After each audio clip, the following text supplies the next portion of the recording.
ஆஸ்ட்ரோகிளிட்ஸ் நேயர்களுக்கு வணக்கம். நான் உங்கள் சௌகார்த்திகா சுவாமிநாதன். இன்னைக்கு நம்ம பேச போற தலைப்பு தை மாத ராசி பலன். துலாம் ராசிக்கு பார்க்கலாம் எப்படி இருக்குன்னு. துலாம் ராசி தராசு எல்லாத்தையும் நிறுத்துருவாங்க நல்லா. அடுத்தவங்களுக்காகன்னு எல்லாமே பண்ணுவாங்க லைஃப்ல. தனக்கான டெசிஷன்ஸை மட்டும் தப்பா எடுத்துருவாங்க. அதை நீங்க கொஞ்சம் கவனமா பாத்துக்கணும். உங்களுக்கு பயன்படுத்துறதுக்காக இதை சொல்லல. எப்பவுமே நம்ம அடுத்தவங்கன்னு நம்ம யோசிச்சுட்டு இருக்கும் போது நமக்கான சில விஷயங்களை நம்ம விட்டுருவோம்.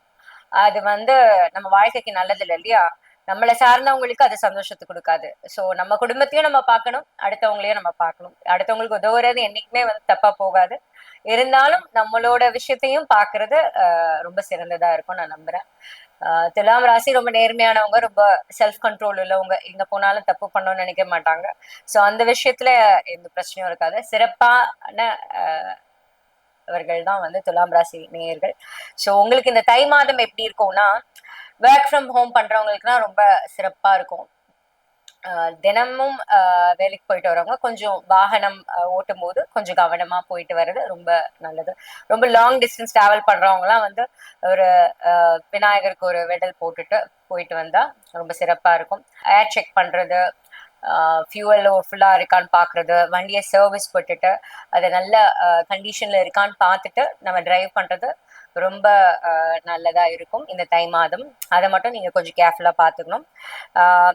வீடு ரிப்பேர் பண்ணணும், இல்ல பெயிண்ட் பண்ணணும், இல்ல இன்டீரியர்ஸ் பண்ணணும், மாடுலர் கிச்சன் வைக்கணும் நினைக்கிறவங்க, இல்ல புது வீடு வாங்கணும்னு நினைக்கிறவங்க, இல்ல புது வீடு கட்டணும்னு நினைக்கிறவங்க ரொம்ப அதுக்கு தாராளமா பண்ணலாம். அதுக்கு சிறந்த காலகட்டமா இது அமையும். குடும்பத்துல மிகுந்த மகிழ்ச்சி இருக்கும். சகோதர சகோதரிகளை பார்ப்பீங்க. திருவிழா கொண்டாட்டங்கள்ல பங்கேற்பீங்க. அதுக்கான காலகட்டமா இருக்கு. ஒற்றுமை நல்லிணக்கம் இருக்கும் ஃபேமிலியில. செவ்வாய் 7வது வீட்டுல இருக்கிறதுனால திருமண பந்தங்கள், அதாவது கணவன் மனைவிக்குள்ள சின்ன சின்ன ஆர்குமெண்ட்ஸ் வரும். அது நம்ம எப்படி அவாய்ட் பண்றதுன்னு பார்த்துட்டு நம்ம யாரையும் எடுத்தெறிஞ்சு பேசாம, யாரையும் புண்படுத்தாம, கணவரா இருந்தா மனைவியும், மனைவியா இருந்தா கணவரையும் புண்படுத்தாம பேசுறது இந்த இந்த மாதத்துல அந்த மாதிரி ஆர்குமெண்ட்ஸை தவிர்த்துக்கிறது ரொம்ப நல்லது. அம்மாவோட உடல்நலம் இல்ல குடும்பத்துல உள்ள பெரியவங்களோட உடல் நலத்தை கொஞ்சம் கவனமா பாத்துக்கணும். மன அமைதியை பராமரிக்கிறதுக்கு மெடிடேஷன், யோகா அந்த மாதிரி விஷயங்கள் நீங்க பண்ணலாம். கோவில்களுக்கு போகலாம். புது வீடு வாங்குறதுக்கான எல்லா யோகமும் தை மாதத்துல உங்களுக்கு சிறப்பா இருக்கு. விருந்து உபதேசங்கள்ல நீங்க போய் கலந்துப்பீங்க. ஸ்டூடெண்ட்ஸ்க்கு இது ஒரு கோல்டன் பீரியட்னு சொல்லலாம். நீங்க என்ன பண்ணாலும் அது சக்சஸ்ஃபுல்லா அமையும். நம்ம ஆனா எக்ஸாம்ஸ்க்கு கரெக்டா ஹார்ட் ஒர்க் பண்ணி ஒரு டைம் டேபிள் போட்டு பிளான் பண்ணி ப்ரிப்பேர் பண்ணீங்கன்னா கண்டிப்பா அது சக்சஸ்ஃபுல்லா நடக்கும்.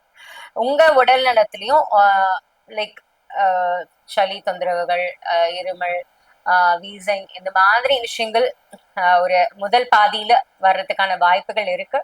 அதை நீங்க கொஞ்சம் வர விடாம பாத்துக்கிறது, அதுக்கு முன்னெச்சரிக்கையா அதுக்குள்ள மருந்துகள் எடுத்துக்கிறது, அது பண்ணிக்கிட்டீங்கன்னா உங்களோட உடல்நலம் ரொம்பவே சிறப்பா இருக்கும். இந்த தை மாதம் உங்களுக்கு சிறப்பானதா அமையும் நான் நம்புறேன். இந்த தை மாதம் மட்டும் கிடையாது, வருஷம் முழுக்க உங்களோட வாழ்க்கை சுபிக்ஷமா இருக்கும்னு நான் வேண்டிக்கிறேன்.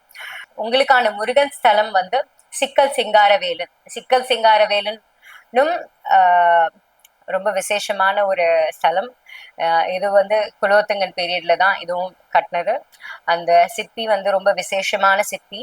3 கோவில்கள்ல சிக்கல் சிங்காரவேலன மாதிரியே இன்னும் 2 கோயில்ல 3 சிலைகள் ஒரே மாதிரி வடிவமைச்சிருக்காரு.